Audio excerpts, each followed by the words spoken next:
दोस्तों, अक्सर लोग कला को तो याद रखते हैं लेकिन उस कलाकार को भूल जाते हैं जिसने वो कला बनाई होती है। अब अगर मैं आपसे एक सवाल पूछूं कि किस इंसान ने मस्जिद नबवी और मस्जिद अल हराम को बनाकर तैयार किया था, मेरे ख्याल से 90% लोग इस सवाल का जवाब नहीं जानते होंगे। तो दोस्तों, आज की वीडियो में हम उसी शख्स के बारे में जानेंगे। तो चलिए शुरू करते हैं वीडियो को बिना किसी देरी के। तो दोस्तों, जिस शख्स ने मस्जिद नबवी जैसी पाक जगह को इतना खूबसूरत बनाया, उस शख्स का नाम है डॉक्टर मोहम्मद कलाम इस्माइल। मोहम्मद कलाम मिस्र के रहने वाले थे जो खतरों की दुनिया से काफी दूर रहना पसंद करते थे और इसी वजह से इनके बारे में ज्यादा लोग भी नहीं जानते हैं। इतने बड़े डॉक्टर मोहम्मद कमाल इस्माइल उस समय में हाई स्कूल की डिग्री हासिल करने वाले सबसे कम उम्र के शख्स थे। उनकी पैदाइश हुई 1908 में और 2008 में इनका इंतकाल हुआ। ये मिस्र के पहले रॉयल स्कूल ऑफ इंजीनियरिंग में दाखिला लेने वाले और वहाँ से डिग्री हासिल करने वाले सबसे कम उम्र के शख्स थे। ये वो पहले इंजीनियर थे जिन्होंने मस्जिद अल हराम और मस्जिद नबवी को डिजाइन करने का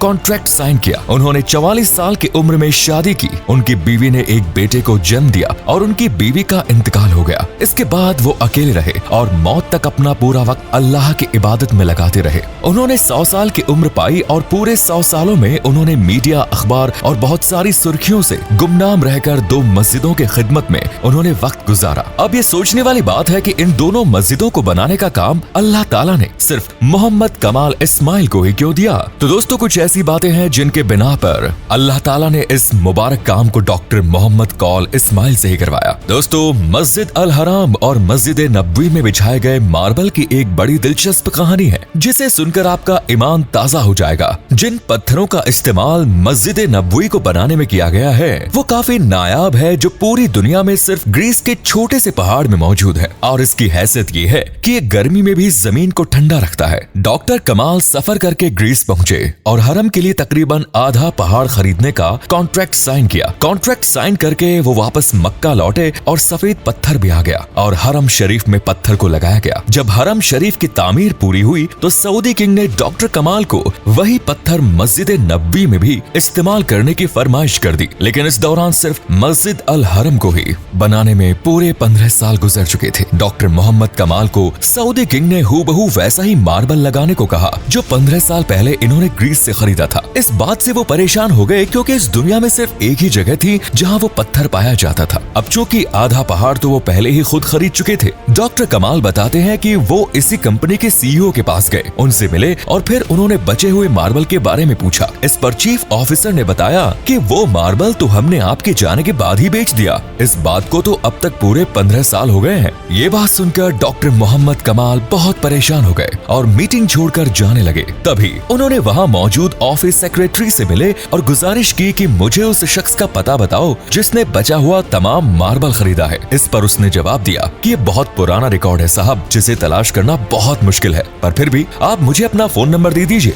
मैं तलाश करने की कोशिश करती हूँ। अगर मुझे डिटेल्स मिल गई तो मैं फौरन आपको इन्फॉर्म कर दूंगी। उन्होंने अपना फोन नंबर और अपने होटल का पता दिया और अपने होटल वापस आ गए। मार्बल कंपनी के ऑफिस से निकलने से पहले ही मोहम्मद कमाल ने सोचा कि मुझे क्या करना है, किसी ने भी खरीदा हो, अल्लाह खुद ही बंदोबस्त कर देगा इंशाअल्लाह। फिर अगले दिन एयरपोर्ट पर जाने से कुछ घंटे पहले उन्हें एक फोन आया कि मुझे मार्बल के खरीदार का पता मिल गया है। डॉक्टर मोहम्मद कमाल ये सुनकर बहुत खुश हुए, लेकिन साथ ही साथ उन्हें ये भी डर था कि इतना लंबा अरसा गुजरने के बाद इस खरीदार से मुलाकात हो पाएगी या नहीं। वो ऑफिस पहुंचे तो सेक्रेटरी ने मार्बल खरीदकर कंपनी का पता बताया। जब डॉक्टर कमाल ने वो पता देखा तो उनका दिल कुछ देर के लिए धड़कना भूल गया। फिर उन्होंने जोर से सांस ली क्योंकि वो कंपनी जिसने मार्बल खरीदा था वो एक सऊदी कंपनी थी। डॉक्टर कमाल ने तुरंत सऊदी की फ्लाइट पकड़ी और उसी दिन वो सऊदी पहुंच गए और सीधा उस मार्बल खरीदने वाली कंपनी के पास गए और जाते ही मालिक से मिलके पूछा कि जो मार्बल आपने ग्रीस से खरीदा था उसका आपने क्या किया? तो उसने जवाब दिया कि मुझे कुछ याद नहीं। उसने अपने स्टोर डिपार्टमेंट से बात करवा दी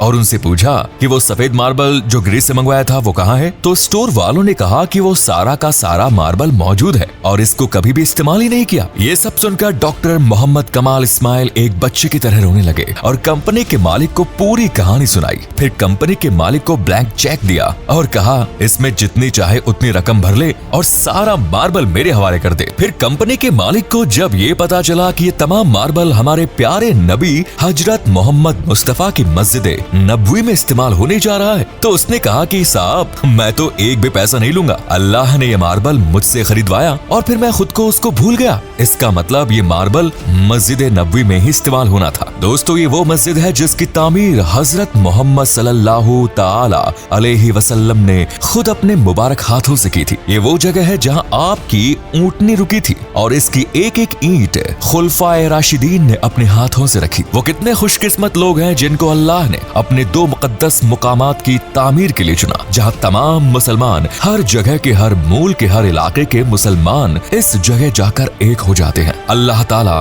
मोहम्मद कमाल इस्माइल को जन्नतुल फिरदौस में आला मुकाम अता फरमाए। दोस्तों हिजरत के बाद रसूल अल्लाह ने सबसे पहले एक मस्जिद की तामीर फरमाई कि जिसको आज मस्जिद नबवी के नाम से जाना जाता है। इसके लिए वही जगह मुंतखब की गई जहां हुजूर साहब की ऊंटनी बैठ गई थी। आपकी जानकारी के लिए बता दूं कि ये जमीन दो यतीम बच्चों की थी जिसको आपने कीमत देकर खरीद लिया था। इस मस्जिद की तामीर सहाबाओं के साथ आप भी पत्थर उठाते थे। दोस्तों ये मस्जिद इस्लाम की सादगी की सच्ची तस्वीर थी। इस मस्जिद के 3 दरवाजे बनाए गए थे और दरवाजे के दोनों पाए पत्थर की ओर दीवारें कच्ची ईंट और गारे की बनाई गई थी। किले की दीवार से पिछली दीवार तक 100 हाथ की लंबाई थी। ये मस्जिद सिर्फ नमाज अदा करने के लिए नहीं बल्कि इस्लामी तालीम और तबलीग करने के लिए एक मरकज भी थी। इस मस्जिद के इमाम अल्लाह के प्यारे नबी सल्लल्लाहु ताला अलैहि वसल्लम और इसके नमाजी साहबे हईकराम जैसी मुकद्दस हस्तियां थी। दोस्तों ये सवाल शायद आपके मन में भी जरूर आया होगा कि अगर डॉक्टर मोहम्मद कमाल इस्माइल इस्लाम से इतना करीब थे और ईमान कितने मजबूत थे